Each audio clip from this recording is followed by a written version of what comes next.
ನಮಸ್ಕಾರ. ನಾನು ನಿಮ್ಮ ಮಿಸ್ಟರ್ ಪ್ರಾಫಿಟ್. ಟ್ರಂಪ್ ಅವರು ಅನೌನ್ಸ್ ಮಾಡ್ತಾನೆ ಕದನ ವಿರಾಮ ಅನ್ಲಿಮಿಟೆಡ್ ಟೈಮ್ ವರ್ಗು ಅಂತ ಹೇಳ್ಬಿಟ್ಟು. ಆದ್ರೆ ಇದಕ್ಕೆ ಇರಾನ್ ಅವರು ಲೇವಡಿ ಮಾಡ್ತಾ ಇದ್ದಾರೆ ಅಂತಾನೆ ಹೇಳ್ಬೋದು. ಇನ್ನ ಮಾರ್ಕೆಟ್ ಯಾವಾಗ ಟ್ರಂಪ್ ಅನೌನ್ಸ್ ಮಾಡ್ತಾರೋ ಯಾವುದೇ ಒಂದು ಬಿಗ್ ರಿಯಾಕ್ಷನ್ ಈ ಸರಿ ತೋರಿಸಿಲ್ಲ ಅಂತಾನೆ ಹೇಳ್ಬೋದು. ಸೊ ಟ್ರಂಪ್ ಇರೋವರೆಗೂ ಮಾರ್ಕೆಟ್ ವಾಲಟಿಲಿಟಿ ಇದ್ದೇ ಇರುತ್ತೆ. ಯಾವಾಗ ಒಂದು ಬಿಗ್ ಫಾಲ್ ಆಗುತ್ತೋ ಅವಾಗ ಆಪರ್ಚುನಿಟಿ ಅಂತಾನೆ ಇನ್ವೆಸ್ಟ್ ಮಾಡ್ಬೇಕಾಗುತ್ತೆ. ಇನ್ನು ಇರಾನ್ ಅವರು ಮೂರನೇ ಹಡಗನ್ನ ಸೀಸ್ ಮಾಡಿದ್ದಾರೆ. ಇದರಿಂದ ಕ್ರೂಡ್ ಆಯಿಲ್ ಇನ್ಕ್ರೀಸ್ ಆಗ್ತಾ ಹೋಗ್ತಾ ಇದೆ. ಬ್ರೆಂಟ್ ಕ್ರೂಡ್ $101 ಪರ್ ಬ್ಯಾರಲ್ ಅಲ್ಲಿ ಟ್ರೇಡ್ ಆಗ್ತಾ ಇದೆ.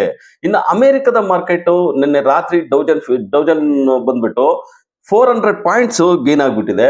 ಇನ್ನು ಏಷ್ಯನ್ ಮಾರ್ಕೆಟ್ ಮಿಕ್ಸ್ಡ್ ರಿಯಾಕ್ಷನ್ ಅಂತ ತೋರಿಸ್ತದೆ. ಆದ್ರೆ Japan market, Taiwan market, Shanghai market ಎಲ್ಲ ಇವತ್ತು ಹಾಲ್ ಟೈಮ್ ಅಲ್ಲಿ ಟ್ರೇಡ್ ಆಗ್ತದೆ. ಎಲ್ಲ ಮಾರ್ಕೆಟ್ಗಿನ್ನ ವರ್ಲ್ಡ್ ಅಲ್ಲಿ ಜಪಾನ್ ಮಾರ್ಕೆಟ್ ಮಾತ್ರ ಫಸ್ಟ್ ಆಲ್ ಟೈಮ್ ಅಲ್ಲಿ ಟ್ರೇಡ್ ಆಗ್ತಾ ಇದೆ ಅಂತಾನೆ ಹೇಳ್ಬೋದು.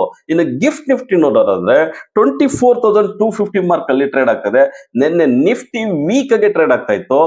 IT company result HCL tech results ಬಂದ್ಬಿಟ್ಟು ವೀಕ್ ಆಗಿತ್ತು. ಅದರಿಂದನೇ ಎಲ್ಲಾ ಐಟಿ ಕಂಪ್ನಿಗಳು ಡೌನ್ ಆಗ್ಬಿಟ್ಟು ಅದರಿಂದ ನಿಫ್ಟಿ 210 ಪಾಯಿಂಟ್ಸ್ ಲಾಸ್ ಆಗ್ಬಿಟ್ಟು 24,378 ಮಾರ್ಕ್ ಅಲ್ಲಿ ಟ್ರೇಡ್ ಆಗಿತ್ತು, ಕ್ಲೋಸ್ ಆಗಿತ್ತು.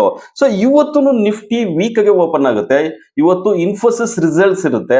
ಆ ರಿಸಲ್ಟ್ಸ್ ಬೇಸ್ ಮೇಲೆ ನಿಫ್ಟಿ ಮೂವ್ಮೆಂಟ್ ಆಗೋ ಚಾನ್ಸಸ್ ಜಾಸ್ತಿ ಇರುತ್ತೆ. ಮತ್ತೆ ಐಟಿ ಕಂಪ್ನಿಗಳು ಪರ್ಫಾರ್ಮೆನ್ಸ್ ಜಾಸ್ತಿ ಇರುತ್ತೆ ಅಂತಾನೆ ಹೇಳ್ಬೋದು. ಮತ್ತೆ ಇವತ್ತು ಸೆನ್ಸೆಕ್ಸ್ ಎಕ್ಸ್ಪೈರಿ ಇರುತ್ತೆ. ಸೊ ಒಂದು ಬಿಗ್ ವಾಲೆಟೈಲ್ ನೋಡೋ ಸಾಧ್ಯತೆ ಹೆಚ್ಚಾಗಿರುತ್ತೆ. ನೀವು ಇದ್ರ ಬಗ್ಗೆ ಕಮೆಂಟ್ ಮಾಡಿ, ನಮ್ಮ ಚಾನಲ್ ಲೈಕ್ ಮಾಡಿ, ಸಬ್ಸ್ಕ್ರೈಬ್ ಮಾಡಿ, ಶೇರ್ ಮಾಡಿ.